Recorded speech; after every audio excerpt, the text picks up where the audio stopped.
Dennis, you handle, I'm sure, tons of slip, trip, and fall cases. Can you explain to me some of the differences between all of those and Sure. how you can determine whether one's a case and it's not a case? Okay. Well, there's a pretty clear distinction between a slip and a fall and a trip and fall. A slip and fall is when somebody is walking in an area and there's something slippery, wet. Mm-hmm. It can be from a leaking freezer cabinet. It can be from grease that's been left someplace. It can be from mold that has grown on an outside stairway that has not been kept up by the premises owner. Right. A trip and fall, by distinction, would be where somebody is walking and there's something that's obstructing the walkway. A curb that is too high. A sidewalk where the roots from a tree have brought the sidewalk panel up and they trip on it because they can't see because it's in the shade of the tree. And those are the classic kinds of cases that are slip and fall or trip and fall cases. And how do you, as a personal injury attorney, determine if someone has a case?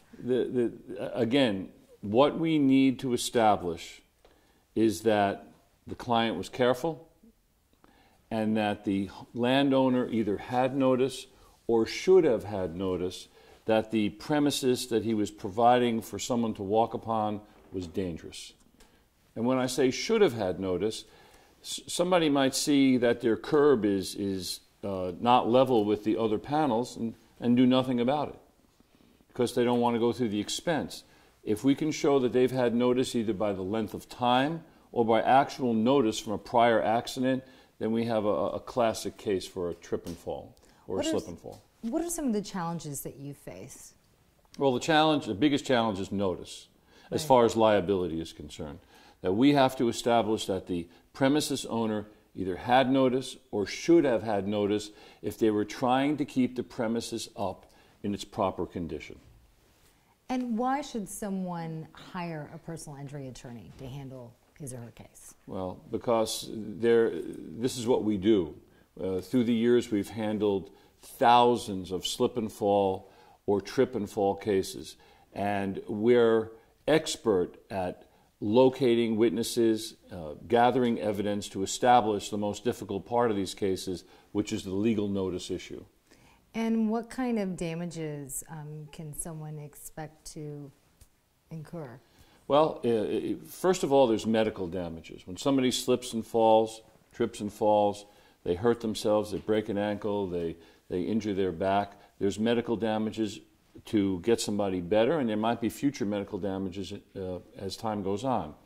In addition to that, they could lose economic benefit, they could lose work time, and they could lose business opportunities that they might have had but for the fact they've been injured. How critical is it to preserve evidence? And when I say evidence, can you explain what it is that you need to make a case? Well, in a slip and fall case, again, going back to the notice issue, we need to preserve evidence to establish that. And that can be evidence of pictures. It can be evidence that we utilize an expert to come on the scene and to test a coefficient of friction, because each surface that they provide you in a commercial setting and even a residential setting has to have a certain kind of skid coefficient to make it safe. It can't be slippery. And we see cases where there's painted concrete surfaces that might be not slippery when dry, but extremely slippery when wet. And we need experts to do those tests to make that determination. And with that, there are other cases where there might be foreign objects on the ground, and we'd like to preserve the shoes, we like to preserve the clothing, because often there is evidence of that foreign object on the shoes and on the clothing. For, again, another type of expert to make an analysis as to whether that should have been there and whether that could have caused the fall that has occurred. What about things like surveillance video?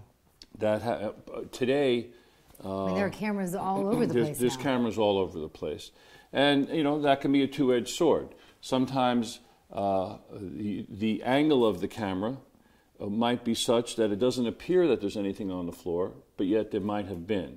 But we seek to obtain or at least require that the premises don't destroy that evidence so we can view it when we're legally able to get it. It's a very difficult thing to obtain. They don't readily give that evidence over.